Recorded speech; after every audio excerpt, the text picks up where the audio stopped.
Hello everyone, so today is day 3 of our daily LeetCode challenge problems, and today's problem is count subarrays with fixed bounds. So in this problem we are given an integer array which is nums, and we are given two integers which are min k and max k, and a fixed bound subarray of nums is a subarray that satisfies the following condition, and the conditions are: the minimum value in the subarray is equal to min k, and the maximum value in the subarray is equal to max k. And then we have to return the number of fixed bound subarrays, and a subarray is a contiguous part of the array. So if this is an array, and then this would be our subarray, or any part of the array which is contiguous. Now there are two examples which are given to us. So the example one is that we are given an array, this, and we are given min k equal to 1 and max k equal to 5, and output should be returned as 2. So let's understand it here. So as you can see, our array is this, and minimum k is given as 1 and maximum k is given as 5. So we need to count the total number of subarrays in which our minimum value of the array is equal to 1 and maximum value of the subarray is equal to 5. So let's see the possibilities. So one possibility can be 1, 3 and 5 from here to here. Also another possibility can be 1, 3, 5 and 2. So it's from here to here. And now we cannot take the subarray from 1, 3, 5, 2 and 7, because 7 here is greater than 5, and our maximum k should be equal to 5, and that is why we will stop it right here. And also we will not take this last element which is 5 in our subarray, because here max k is satisfied, but min k condition is not satisfied, and min k should be 1. So our array will subarray will break till here. So there are two possibilities: one is this array subarray and another is this subarray. So our output will be 2, because one subarray and two subarray, so it's 2. Now in the second example, we are given an array which is 1, 1, 1, 1, and minimum k equal to 1 and max k equal to 1. And now if you will see, the output is 10. Now output is 10 because there are 10 possibilities in which we can write subarrays of this single array.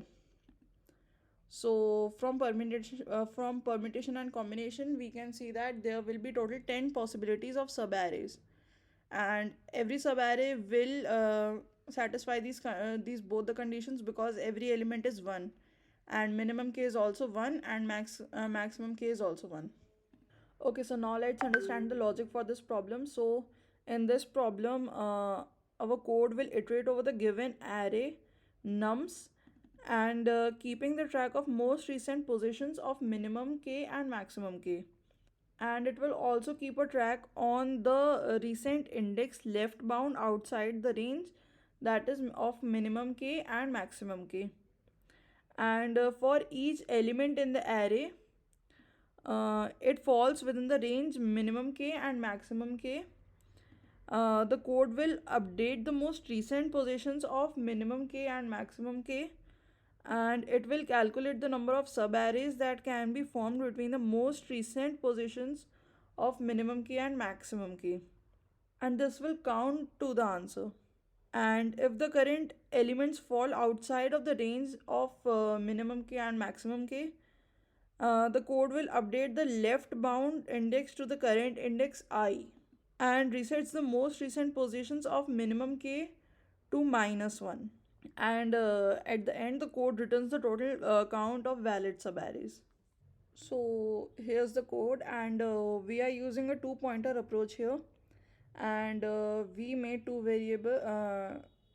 two pointers, that is last min and last max. and they track the most recent occurrences of min k and max k.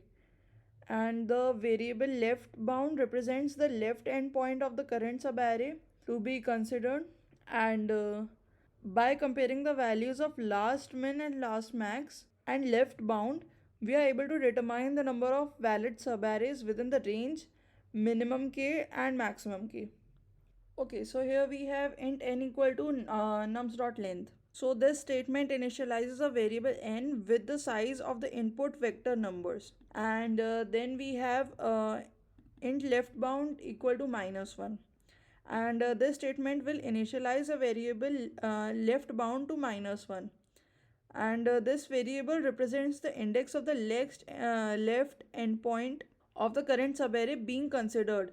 And initially there is no subarray being considered, so we set left bound to -1. And then we have int last min equal to -1 and int last max equal to -1. And now these statements initialize two variables last min and last max to -1. These variables represent the indices of the most recent occurrences of the min k and max k. So initially there are no occurrences of min k and max k. So we set both the variables to -1. And now we have long count equal to 0. And this statement initializes a variable count to 0, and this variable represents the count of valid subarrays that we will be computing. And let's come to the loop. So we have used a for loop here. This will start a loop that iterates over each statement of the input vector nums. And then we have this if statement, and this will check if the current element that is nums of I is within the range of minimum k and maximum k. And here we have last min statement, and it will update the last min to the current index I if nums of I is equal to minimum k. Otherwise it will leave the last min unchanged. And same goes with last max. It will update the last max to the current index I if nums of I is equal to maximum k. Otherwise it will also leave last max unchanged. Then this statement will compute the number of valid subarrays that end of the current index I and adds it to the total count.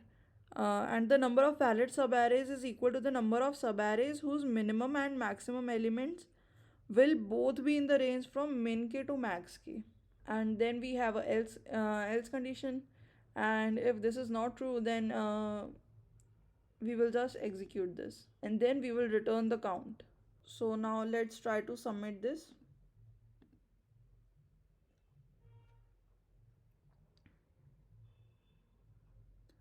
Yes, as you can see, it is accepted. So time complexity will be order of n, and this is because we are iterating through the input vector only once, and for each iteration we perform constant time operations. And the space complexity will be order of 1, and this is because we are only using a fixed number of variables to keep track of the state of the algorithm and not allocating any additional memory that scales with the size of this input. And as you can see, we have declared everything right here. So space complexity is order of 1, and time complexity will be order of n. And that's all for today's video.